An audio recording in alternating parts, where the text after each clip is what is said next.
Olá, muito bom dia a você que nos acompanha aqui no canal de O Tempo. Hoje no Café com Política nós vamos receber o deputado federal e presidente do PL em Minas Gerais, o deputado Domingos Sávio. Muito bom dia, deputado Domingos Sávio, é um prazer receber o senhor aqui. Obrigado, Letícia. Bom dia a você, bom dia a todos que nos acompanham. Prazer imenso estar aqui novamente. Deputado, vamos começar a nossa conversa falando um pouco de nacional. A gente estava conversando aqui um pouquinho antes. Vamos começar sobre a questão do orçamento, né? Sim. O orçamento atrasou bastante para ser votado. A expectativa é que comece essa semana. Por que deu esse atraso e se você acha que o Congresso agora vai correr para poder aprovar essa questão? Olha, Letícia, isso é mais um sintoma de um desgoverno, de um governo que não mostra capacidade de agir naquilo que é o mínimo de obrigação de qualquer governante, começar de uma pequena prefeitura, passando aqui pela prefeitura de BH, né, das capitais, do governo do estado, imagina do país. O governo tem que ter a capacidade de se articular e aprovar no ano anterior, como prevê a Constituição, o orçamento do ano seguinte. Aí alguém pode dizer, mas então foi a oposição que travou. Eu vou provar aqui agora que não foi a oposição. Eu sou membro da Comissão Mista de Orçamento, membro titular, e coordeno a bancada do PL, que é o maior partido de oposição lá dentro da comissão. Eu fui designado, inclusive, o relator da Receita. Você tem o relator da Receita e tem o relator geral de todas as despesas. Para esse relatório geral tem os sub-relatores também por área. Pois bem, o primeiro que tem que ser votado é a Receita. Não tem como você votar a distribuição do dinheiro público sem saber quanto que nós teríamos de receita no ano de 2025. O governo manda tudo junto, uma peça orçamentária só em setembro. Eu, como relator da Receita, eu me dediquei, eu me reuni com a equipe do Ministério da Fazenda, eu ouvi também, é claro, os parlamentares, tanto da oposição, da qual eu faço parte, porque eu sou oposição e não escondo isso de ninguém, mas eu sempre digo, eu não sou oposição ao Brasil. E eu sei que o país precisava de um orçamento e o ideal era que tivesse sido aprovado no ano passado.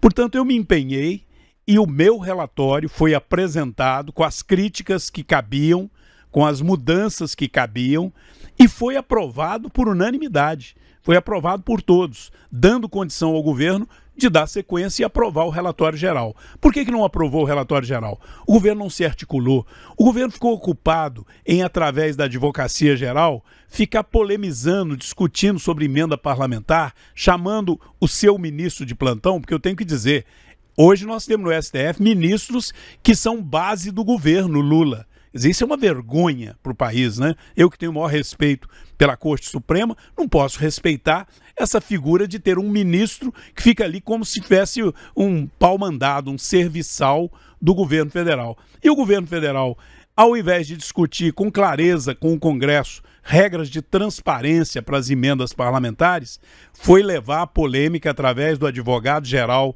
da República, através do próprio governo, para o STF. Não só o governo, mas partidos da base do governo. O que isso gerou?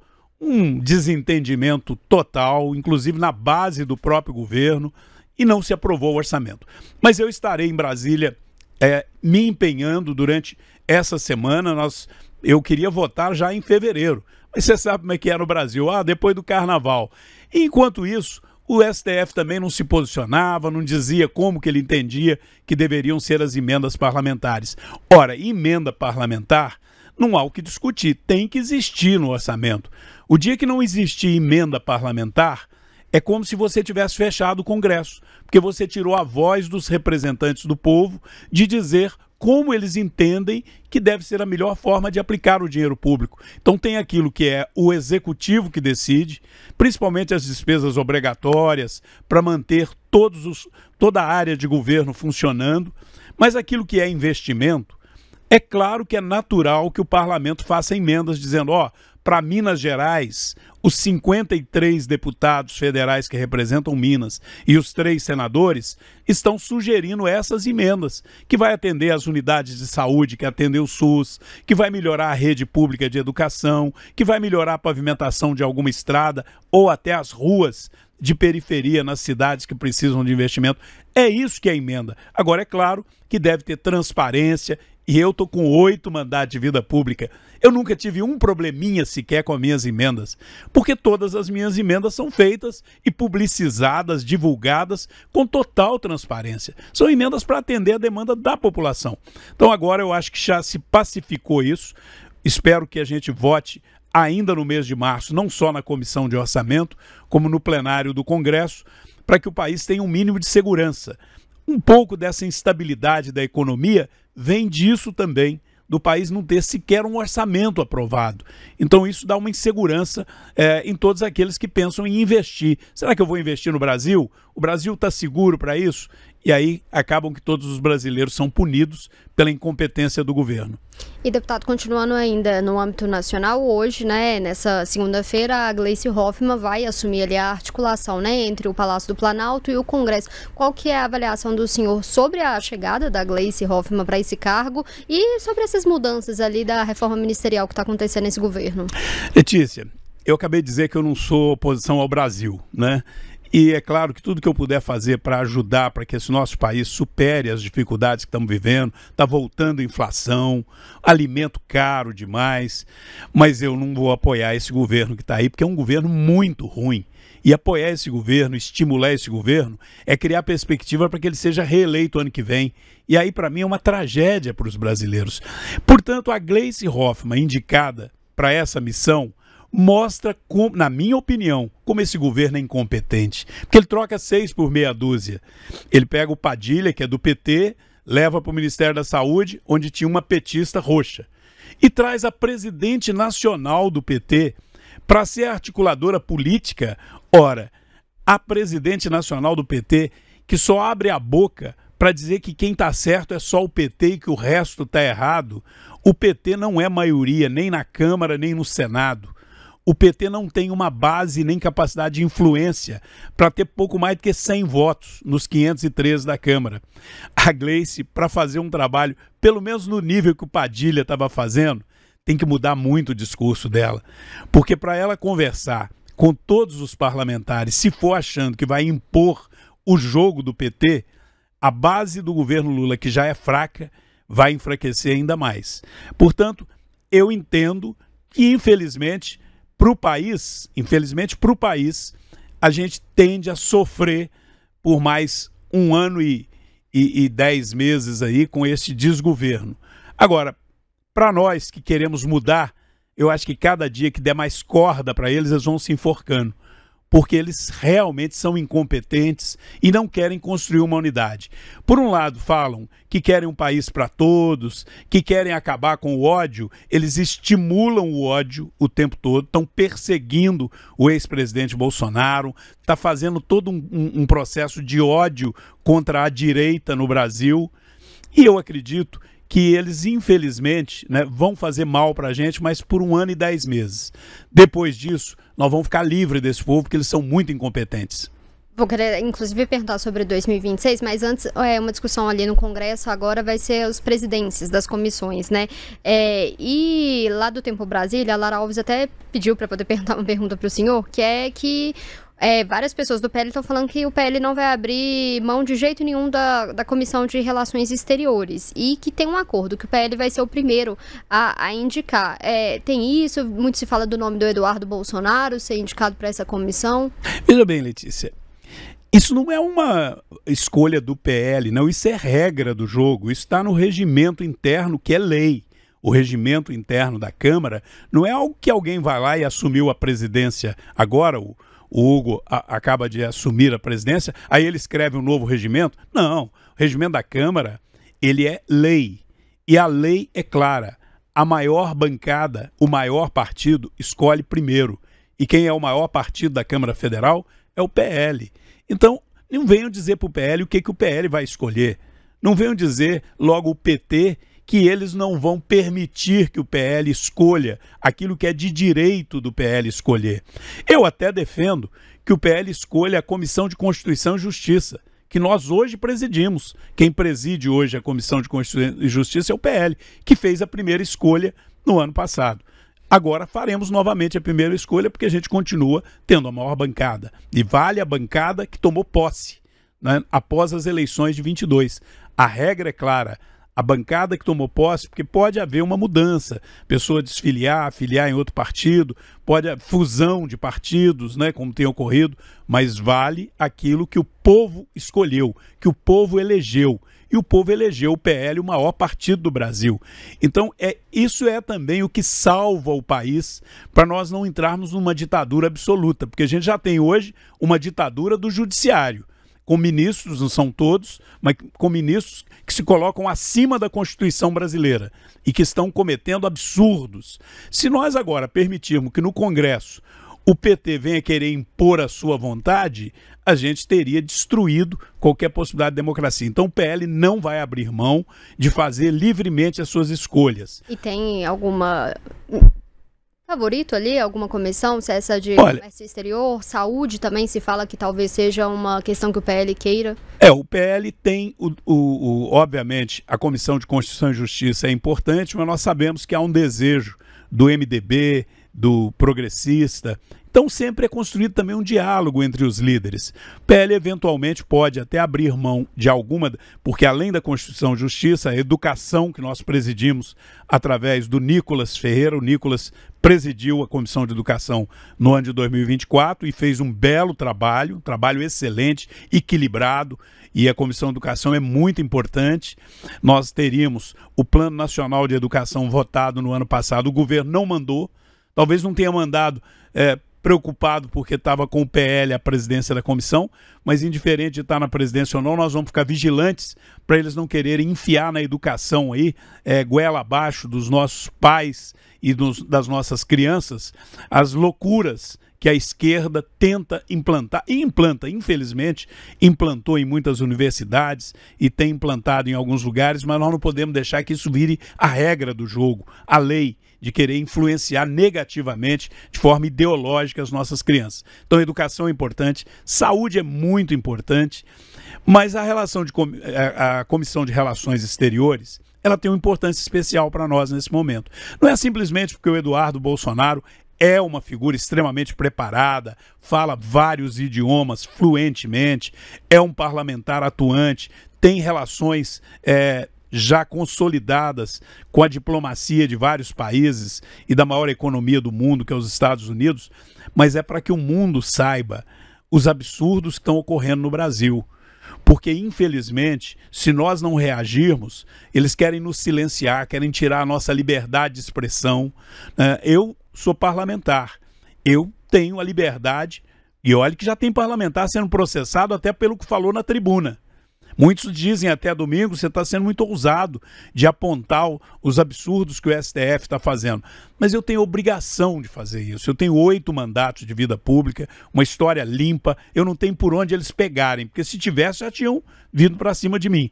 Então eu não vou me calar. Mas isso não está resolvendo, porque a gente ainda tem veículos de comunicação independentes, como o Tempo, como o Super, mas infelizmente até alguns veículos já estão sendo tomados, né, e não estão tendo a sua liberdade de opinião plenamente exercida.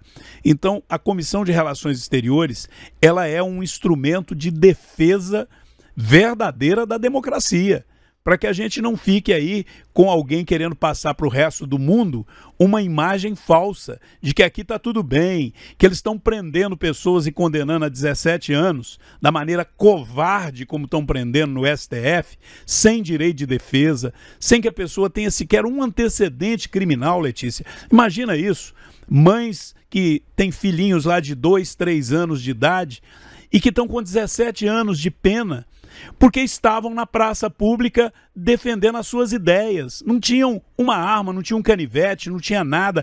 Era num domingo, o Congresso fechado, o STF fechado. Golpe em quem? Uma mentira deslavada, uma coisa montada para destruir a direita, para destruir a oposição e principalmente para não deixar que Bolsonaro seja candidato novamente. Só que para fazer isso, eles estão colocando pessoas inocentes. Alguns chamam de inocentes úteis. Eu não quero colocar essa expressão, porque são pessoas inocentes, mas são guerreiros, são mulheres, são senhoras idosas, são jovens patriotas que foram a Brasília não para dar golpe, mas para protestar, para dizer, olha, nós não estamos entendendo o que está acontecendo no Brasil. Nós tivemos uma eleição em que tentaram fazer recurso ao STF, o STF negou qualquer possibilidade de recurso, e, pelo contrário, multou o partido que estava recorrendo e ameaçou de prisão o presidente do partido. Nós estamos vivendo um ambiente autoritário no país, nós queremos ter liberdade de expressão, queremos defender o nosso país. Essas pessoas estão presas. Aproveitando, queria até te perguntar sobre essa denúncia, né, da PGR, as defesas ali do Bolsonaro, como que o senhor vê todas essas denúncias que estão feitas ali sobre um suposto ali golpe de Estado? Olha, eu vejo com muita preocupação pelo seguinte, qual que é a minha preocupação? Não é com o Bolsonaro, o Bolsonaro encontra com a gente e diz textualmente, olha, não arredo o pé do Brasil, estou com a minha consciência limpa, não cometi nenhum crime. Quando ocorreu o episódio do dia 8 de janeiro, ele estava nos Estados Unidos, estava lá em Miami, numa situação de nenhum tipo de comunicação com ninguém que estivesse ali participando, além do que foi um ato de manifestação de protesto. E manifestação de protesto tem nada de golpe.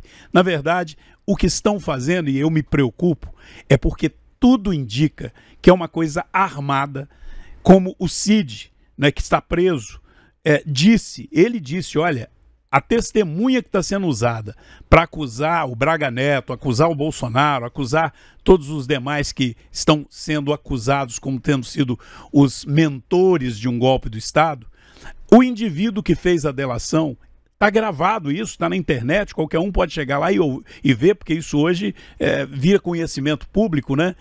Ele dizendo, estão me forçando a falar o que eles querem, dizendo, a sentença do Alexandre de Moraes já está pronta. Ele quer apenas ganhar prazo para poder condenar à cadeia aqueles que ele deseja condenar. E eu digo uma coisa, a Polícia Federal diz para mim, não, isso que você está dizendo não é verdade, você tem que dizer é isso ou aquilo.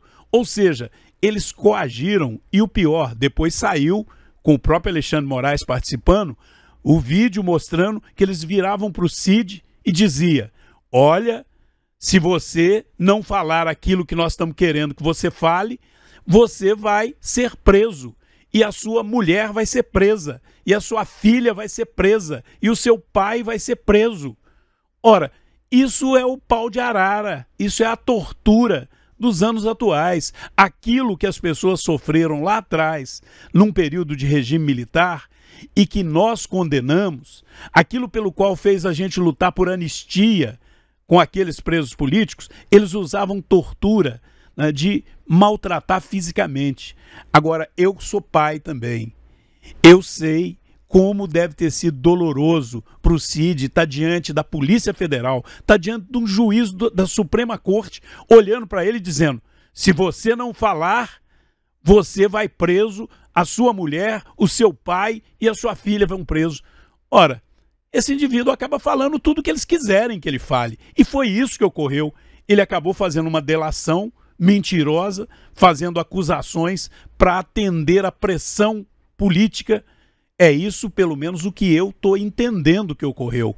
Pelas informações que eu recebi, eu não tenho como entender de outra forma. Além do que eu votei a lei da delação premiada. Eu sou deputado federal há vários mandatos. Eu votei a lei.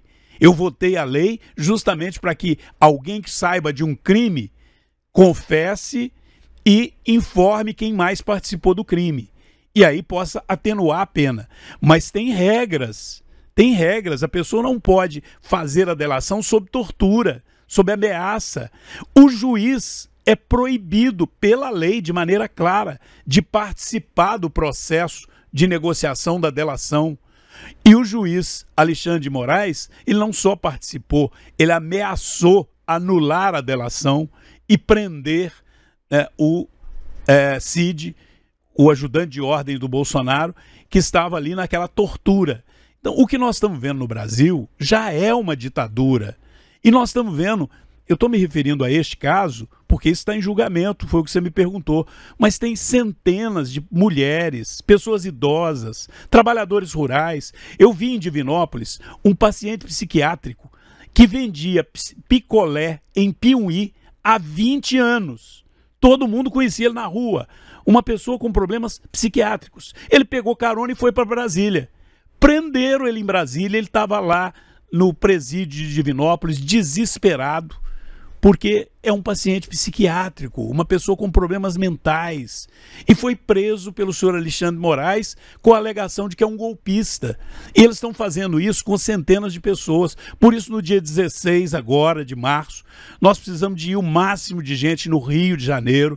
O presidente Bolsonaro está convocando, eu estou convocando, outras lideranças estão convocando, para a gente dizer, chega, basta de tanta perseguição, de tanta maldade, vamos votar uma anistia, porque não tem cabimento a gente falar que vivemos uma democracia com presos políticos, presos que não tiveram legítimo direito de defesa, que não cometeram nenhum crime, mas porque tem uma opinião diferente da opinião da turma que está no poder, de quem está no governo, de quem está lá comandando o STF. A opinião dessas pessoas é o suficiente para prender. O que é isso? Preso político. E a nossa Constituição é clara, ela não permite isso. Senão a gente não vive mais numa democracia. Deputado, falando sobre 2026, as articulações do partido, tem algumas lideranças, o senhor já até citou algumas delas, vou começar pelo Nicolas, né? Internamente, algumas pessoas têm falado do Nicolas se candidatar ao Senado. Qual que vai ser, já tem definido, qual que vai ser o papel do Nicolas na eleição de 2026 para o PL? Olha, o Nicolas já tem um papel fundamental para nós. Primeiro, uma das mais jovens lideranças e promissoras lideranças do nosso país. Eu não o conhecia tão bem, o conheci durante a campanha, sempre um jovem muito lúcido, com valores morais e éticos muito bem fundamentados, e não é por acaso, filho de um pastor muito respeitado aqui em Belo Horizonte, com uma história bonita, né, de vida, e veio para a política para trazer, né, uma mensagem vigorosa de defesa desses valores conservadores, desses princípios, que até pouco tempo as pessoas tinham vergonha de dizer que era de direita. Com a presença de figuras como Nicolas e o próprio Bolsonaro, que liderou todo esse processo, as pessoas estão compreendendo que ser conservador é defender valores essenciais que estão consagrados ao longo da história da humanidade, como a defesa da família, a defesa do direito de propriedade, a defesa da liberdade religiosa e da liberdade como um todo. E o Nicolas, ele mostra já agora no mandato muita firmeza, muita coerência. Então o Nicolas com certeza será fundamental nas eleições de 2026. Vai ser senado? Ele não tem idade para ser senador, senão já seria um ótimo senador. Tem a PEC, seria o nosso candidato. Do Eros Biondini. Até tem verdade, o Eros apresentou, eu fui um dos, inclusive, que assinei, mas me parece que nem iniciou a tramitação, porque temos que ser realista, né? É uma decisão difícil você mudar a idade mínima para o Senado num momento que está próximo das eleições. Os próprios senadores, que na maioria deles, porque agora serão eleitos 2 senadores, então 2/3 do Senado termina o mandato. E esses 2/3, a sua ampla maioria, serão candidatos novamente. Então, é óbvio que eles não têm lá muito interesse em ampliar o leque de concorrência. E então, sendo realista, a gente tem que trabalhar com a ideia de que o Nicolas deve disputar a eleição com as atuais regras do jogo. E as atuais regras do jogo permitem ao Nicolas ser candidato a governador de Minas, porque a idade para governador é 30 anos, ele já terá completado no período da eleição, ou a deputado federal. Como deputado federal, ele é um grande puxador de voto, porque o trabalho sério que ele está fazendo o credencia para manter essa bela votação que o coloca hoje como o deputado mais votado do Brasil neste momento na Câmara Federal. Mas a disputa para o governo de Minas também é uma possibilidade, mas a gente ainda tem que analisar um pouco mais. Eu, como presidente estadual do PL, defendo que agora é hora de construir uma boa aliança de direita, de centro-direita, conversarmos com partidos que já votam conosco as mesmas pautas que são muito caras para nós, como o Republicanos, o Progressista, o próprio União Brasil, são partidos com quem a gente tem dialogado no propósito de construir uma aliança em Minas. Já tivemos algumas conversas com o Novo também. O certo é que nós entendemos que nós não podemos ter um recuo em Minas Gerais, correr o risco de Minas cair na mão da esquerda novamente. Foi uma tragédia para Minas. Quem não lembra aí do governo do Pimentel, o governo do PT, foi uma tragédia para Minas Gerais. Mas não é só isso. Além de não ter recuo em Minas, de termos um governo de fato responsável, nós precisamos agora de ter candidaturas a governador, ao Senado em Minas, que ajude a ganhar a eleição para a presidência da República. Em 22, o PL não se preparou muito bem, não houve tempo para isso. O Bolsonaro veio para o PL, ele deu uma crescida, saiu com uma boa chapa, tanto que temos a maior bancada federal, uma boa chapa de federal, uma boa chapa de estadual, mas nem sequer lançamos candidato ao Senado. O PL não lançou, apoiou o Cleitinho, e foi uma bênção, porque o Cleitinho ganhou a eleição e é um grande parlamentar, é um parceiro nosso, temos um diálogo bom. Do Cleitinho ir para o PL, porque sempre se discute, né, sobre essa questão da proximidade, né, do Sim. Cleitinho com o partido, ele vai para o PL, e se não for, o senhor falou de alianças, né, teria alguma possibilidade do PL apoiar ali o Cleitinho para o governo do estado, ali no Republicanos, que o Cleitinho já se colocou como um possível, né, pré-candidato? Olha, o Cleitinho é um candidato natural, está no meio do mandato do Senado, está aí figurando, liderando pesquisas, e eu tenho o privilégio de ter uma convivência pessoal muito boa com ele, né? A gente se encontra toda semana junto na academia, 7 horas da manhã em Divinópolis, na segunda-feira. Hoje mesmo tive com o Cleitinho, é uma convivência não só com ele, mas com toda a família. O irmão dele é prefeito de Divinópolis, com o meu total apoio, continuo apoiando. O outro irmão do Cleitinho é deputado estadual, o Eduardo Azevedo, e é do PL, a nosso convite, está afiliado conosco.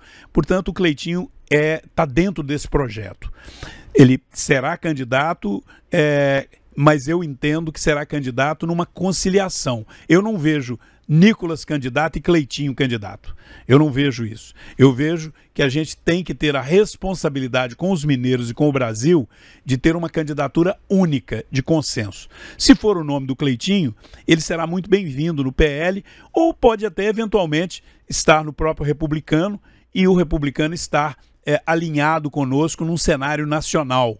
Né? Porque nós não podemos ter PL nesse caso, então abriria a mão ali de uma cabeça de chapa. Pode ocorrer isso. O que eu defendo? Nós não podemos ter novamente o que teve em 22 aqui em Minas. Porque aqui em Minas em 22, vocês se lembram, a gente acabou lançando o Carlos Viana meio de última hora, sem que aquilo tenha nascido das bases do PL. E já havia compromissos, inclusive meu, né, havia um compromisso dos candidatos a deputado do PL com o Zema. Nós já estávamos fazendo campanha para o Zema quando o Viana chegou para ser candidato. Conclusão, o PL apoiou, a base do PL apoiou o Zema, o próprio Bolsonaro esteve aqui levantando o braço do Zema na fase de pré-campanha, mas o Zema não abraçou a campanha do Bolsonaro no primeiro turno. O Novo fez uma opção estratégica, eu diria que foi uma opção meramente estratégica e não ideológica, tanto que no segundo turno, o Zema e o Partido Novo apoiou o Bolsonaro. No primeiro turno, não é que a ideologia era diferente. No primeiro turno, por uma estratégia, ele ficou neutro. E isso pode, na minha opinião, ter sido decisivo para que o PT tenha ganho a eleição em Minas Gerais. Porque o PT tinha o Calil pedindo voto por Lula. O Zema não pedia voto para ninguém. E a campanha do Carlos Viana não decolou para governador, não tinha uma estrutura, não tinha volume. E aí o Bolsonaro só aparecia nas poucas vezes que ele conseguia vir a Minas Gerais. Eu fiz campanha para ele, né, de forma intensa durante a minha campanha para deputado federal. Os outros colegas do PL também fizeram, mas é diferente. Quando você tem um candidato a governador, candidatos a Senado, fazendo campanha para o candidato à presidência da República, aquela campanha ganha mais corpo. Então, para nós, é importante ter um candidato a governador que ganhe a eleição em Minas, mas um candidato a governador que peça voto para o Bolsonaro em Minas, que peça voto para a gente ganhar a eleição federal e ganhar a eleição estadual.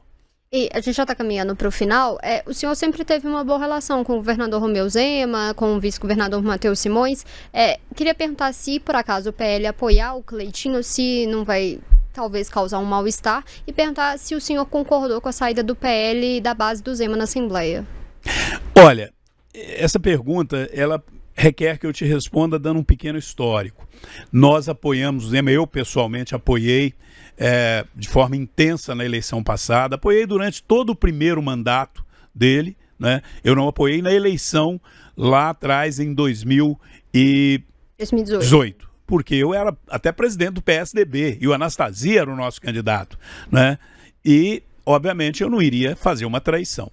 Mas o Zema ganhou. Depois disso, nós tivemos uma convivência perfeita, de trabalho em parceria. Depois veio a reeleição do Zema. Nós apoiamos, mesmo o PL tendo candidato, nós apoiamos o Zema, ele sabe disso. Durante o mandato agora, já nesses 2 anos, toda a nossa bancada vinha se empenhando muito. Em algumas pautas, uma parte da bancada da área de segurança não estava votando com o Zema. Aí eu propus uma reunião ao Zema e ao vice-governador, para alinharmos mais, para aproximarmos mais, já pensando também em 2026. Disse, olha, nós precisamos que o governador Zema faça um gesto mais consistente em favor da segurança pública. Nós entendemos que não dá para atender tudo, mas algumas coisas é possível atender. A segurança pública é muito cara para o PL, é uma pauta prioritária para nós e nós gostaríamos que isso fosse objeto de uma preocupação mais direta do governo. Nós tivemos uma ótima reunião, o Zema sinalizou que nos daria resposta e infelizmente até o dia de hoje nós não tivemos nenhuma resposta. Isso ocorreu no ano passado, a gente vem insistindo em dialogar de forma mais intensa. Eu continuo tendo um respeito muito grande pelo governador Zema, entendo que fez um primeiro mandato brilhante. Nesse segundo mandato, eu acho que, ressalvando esses aspectos da segurança, ele é um político que merece todo o meu respeito, tem uma relação muito boa com o vice-governador, mas entendo que chega um momento que não é você que procura mais. Eu acho que nesse momento, se o Novo tiver interesse, eu digo Novo porque tanto o Zema é filiado ao Novo como o Matheus. Se eles tiverem interesse em discutir uma aliança conosco, agora cabe a eles nos procurar para que a gente tenha clareza de como que seria essa construção. Aliança é diferente de alguém simplesmente dizer, ó, eu vou ter o apoio do fulano. Eu acho que o PL, não por vaidade, mas por responsabilidade, com esse número fantástico de votos que nós tivemos, não só na eleição de 2020, mas, ou melhor, em 22, mas agora em 24. Nas eleições do ano passado, ano atrasado, né? Ano passado, nós tivemos uma votação esplêndida. Nós elegemos um número expressivo de prefeitos, de vice-prefeitos, de vereadores em Minas.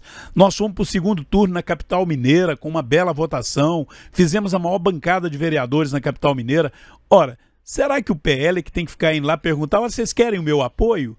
Ou será que não é hora do Novo compreender que construir aliança não é simplesmente as pessoas virem a reboque, né? A reboque o PL definitivamente não vai. O PL só irá fazer aliança com quem tenha também conosco compromisso. É via de mão dupla. E, obviamente, a gente está disposto até a abrir mão, mas isso pode valer para o Novo, como pode valer para os republicanos, pode valer para o progressista, para a União Brasil, que podem ter também bons nomes, inclusive para o Senado, porque o PL pretende ter candidatos ao Senado, mas são 2 vagas. Então, você tem aí governador, vice-governador, 2 vagas para o Senado, sem falar na presidência e vice-presidência da República. Então, eu acredito que o momento é de buscar uma boa articulação em que leve em conta a formação de uma chapa para a presidência e vice-presidência da República, em que esses partidos possam se sentir contemplados e unidos dentro de um bom projeto para o Brasil. Aqui em Minas, uma composição que envolva a candidatura a governador, a vice-governador e as 2 vagas para o Senado. O PL está aberto ao diálogo, mas o PL está se preparando também para ter o palanque próprio. Nós não podemos chegar em 2026, na hora da eleição, e dizer, ó, nós não temos candidato ou vamos lançar alguém de última hora. Isso não. A partir agora de agosto, a gente avança para definir nomes prioritários, tanto para o governo de Minas, vice-governador e para Senado. A saída, então, do PL ali na base do Zema na Assembleia, a gente pode falar que foi por uma falta de reciprocidade e de alinhamento, talvez, para 2026. Pergunto isso porque é uma crítica, né, que vários parlamentares, né, o governo sempre fez ali ao PL, que o PL era base, mas nunca votava com o governo. Olha, nós tivemos essa preocupação. Como eu te disse, a gente observou, e isso está muito claro, basta ir lá olhar nas pautas da Assembleia. A gente não votou 100% com o governo em algumas pautas ligadas à segurança pública ou salário dos servidores na área de segurança pública. O Sargento Rodrigues, o Caporeso, lideraram muito isso. Olha, Rodrigues é militar, Caporeso é militar, delegada Sheila é militar, o Sandro, que foi eleito prefeito de Governador Valadares, é militar, o Coronel Henrique é militar, só eu já citei 5 que são militares, né? Então, veja bem, 5 votos ali, eles tinham uma linha ideológica. Quando nós procuramos o Zema e dissemos, olha, precisamos de um gesto para essa área, porque aí nós podemos ficar, esse namoro vira noivado e prepara um casamento para 26. Nós não tivemos resposta. Nós não tivemos resposta e não foi para pedir cargo, não foi para pedir emenda para fulano, para o ciclano, foi para pedir um gesto de governo em favor da segurança pública. Eu acho que sempre ainda está em tempo, porque a segurança pública é importante para nós todo dia. E eu espero, sinceramente, que o governo Zema possa fazer gestos concretos para melhorar a ação dele nesta área, né? Existem outros problemas, é claro, eu não vou elencá-los aqui, mas este foi um problema marcante. Como não tivemos resposta, o PL não virou oposição, mas disse, olha, não dá para a gente ser chamado de base de governo, porque se você é base de governo, você tem que ser pelo menos ouvido, né? Você tem que ser ouvido, você tem que ter pelo menos resposta. Se você não tem resposta, você pelo menos fica independente, porque aí ninguém vai cobrar de você também que você tem que votar com o governo. Então hoje o PL tem uma posição de independência. E só para a gente terminar, foi protocolada a PEC ali 6x1, da escala 6x1. O PL vai apoiar essa PEC, vai começar a tramitar? Qual que vai ser o posicionamento? O senhor acredita que o Centrão vai apoiar essa PEC? Letícia, essa PEC nos ajuda a fazer um divisor de águas na política. Eu acho que chegou a hora, o eleitor está querendo isso. Qual divisor que eu me refiro? Aquela política antiquada, mentirosa, falsa, em que você sempre falava só para agradar o eleitor, mesmo que fosse mentira, mesmo que você não fosse cumprir com ele os compromissos. Infelizmente, isso veio acontecer a ponto de colocar a política como algo negativo.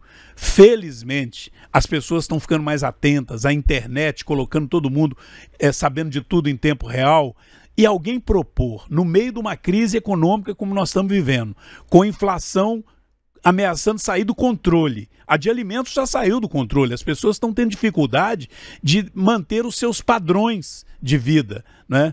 Aí eu venho e vou fazer uma PEC, mudar a Constituição e dizer, olha, a partir de agora, qualquer empresa que contratar alguém, esse alguém só pode trabalhar 4 dias e tem que ficar 3 dias sem trabalhar. Numa crise como essa, imagina como é que seriam os postos de saúde, como é que seriam os hospitais e as escolas. Nós vamos mandar os meninos embora com 4 dias ou vou dobrar o número de professores, de profissionais nos postos de saúde? Isso para falar na área pública. Imagina as microempresas, as pequenas empresas, elas teriam que aumentar. E isso vai aumentar onde? No custo dos alimentos, no custo da saúde. Porque, é claro, se você vai dobrar a folha de pagamento, que é normalmente o maior custo das atividades de comércio, de serviço, mas não é só no comércio e no serviço. Eu sou médico veterinário, eu sou do agro. Leite você tem que tirar todo dia. O leite não nasce lá na geladeira, não. Ele nasce lá na vaquinha, lá no pasto. A agricultura familiar, que é quem produz mais, ele tem sempre 1, 2 funcionários que ele próprio, o fazendeiro, vai revezar com o funcionário, porque tem que tirar leite todo dia. Mas é 1 dia de folga para o vaqueiro, né? Agora ele vai ter que dar 3 dias de folga. Ele vai ter que contratar mais gente, vai aumentar o preço do leite, vai aumentar o preço do frango, do ovo, porque vai ter que contratar mais gente para cuidar, porque essa atividade agrícola, como eu disse, não é 6x1, é 7x0. Agora eu coloco só 4 dias de trabalho e pior, digo que é proibido. Se o trabalhador quiser trabalhar 5 dias e ele for pego trabalhando 5 dias, vai multar a empresa, porque A proposta é tão absurda que é colocar na Constituição que a pessoa só pode trabalhar 4 dias e tem que folgar 3. Ora, isso não vai ajudar ninguém, isso é julgar para a plateia. Seria razoável dizer, olha, vamos manter 7 dias, mas vamos diminuir a carga horária por dia, para as pessoas descansarem mais. Seria uma ideia mais interessante. Então nós do PL estamos propondo o seguinte, primeiro, vamos garantir o que já está conquistado. 1 dia de folga remunerado. Isso é o que consta na Constituição. Ninguém pode trabalhar mais do que 6 dias por semana. Mas não é obrigado a trabalhar 6 dias. Tem muita empresa que a jornada já é 5 dias, né? Pode uma empresa contratar para trabalhar 4 dias. O que nós defendemos é que esta garantia seja mantida e que a gente acrescente um parágrafo dizendo que prevalece isso. O trabalhador querendo manter o que está ali na Constituição, prevalece. Mas o trabalhador, junto com o empregador, pode ter a liberdade de negociar menos dias. Pode negociar para trabalhar 4, negociar para trabalhar 3, porque dependendo da atividade, isso pode ser possível. Agora, botar na Constituição que todo trabalhador só poderá trabalhar 4 dias e ter 3 dias de folga, é julgar para a plateia, é iludir esse trabalhador que está nos ouvindo agora, e eu não vou fazer isso. Eu tenho 8 mandatos, eu vou dizer para esse trabalhador que está me ouvindo, olha, infelizmente, a gente ainda não está num momento em que a gente pode dizer que dá para você folgar 3 dias por semana. A gente pode começar a discutir uma diminuição da jornada por dia, porque principalmente nas capitais, nos grandes centros, o trânsito toma muito tempo desse trabalhador, ele às vezes acaba tendo muito poucas horas para ficar com a família, ou às vezes até para conseguir estudar. Então, situações como essas eu acho que tem que ser analisadas com responsabilidade. Nós do PL vamos trabalhar contra, até porque eu acabo de ser reconduzido como presidente da Frente Parlamentar do Comércio e Serviço, além de ser membro da FPA, Frente Parlamentar Agropecuária. Hoje o Comércio e Serviço tem uma frente parlamentar que eu presido, que dialoga com as câmaras de dirigente lojista, com a associação comercial, com a associação dos supermercados, e eles todos estão apavorados. Eles disseram, olha, se isso acontecer, vai ser mais um baque inflacionário, porque ou a gente fecha a porta e atende mal a população, ou eu contrato mais gente e aumento o custo. Se eu aumento o custo, alguém vai ter que pagar por isso. Então, neste momento, é uma ideia, na minha opinião, que não tem como ser colocada em prática, e o PT acaba de anunciar, através do seu líder, que isso é prioridade para o PT neste ano. Devia de ser prioridade para o PT controlar gastos públicos, parar com os esbanja lá da dona primeira-dama, que não tem limite de gastos, ter um pouco mais, diminuir o número de ministério, porque passou de 20 para 39, para 40 ministérios praticamente, dobrou. Esse governo gastador devia de ter responsabilidade, mas não, vem com demagogia dizer, vamos diminuir o número de horas trabalhadas, como se isso não fosse impactar na inflação. Obrigada, deputado. Nós escutamos agora o deputado federal, presidente do PL em Minas Gerais, Domingos Salles. Obrigada, deputado, pela entrevista e volte mais vezes. Eu que agradeço a todos que nos acompanharam e estamos sempre à disposição.